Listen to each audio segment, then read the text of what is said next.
All right, ndewo no abụ Quinette Ogachukwu Ohaya. Tata. Tata means today. What we have to do is verb agreement, okay, with vowel harmonies. So we're going to do verb agreement with vowel harmony.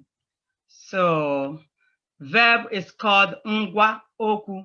Ngwa oku is called verb. Verb is English, then ngwa oku is Igbo. But we have a song to sing now, okay?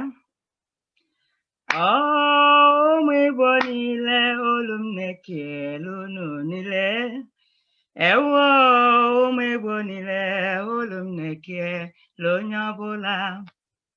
Ọ bụrụ na ndị ọzọ na-asụkwa asụsụ eji mara nụ ha, gịnị mere na ndị Igbo achọzighị ịsụ asụsụ eji mara ha?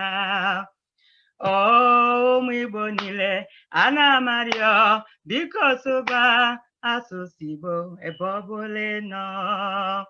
Ụmụ Igbo niile biko sụba asụsụ Igbo.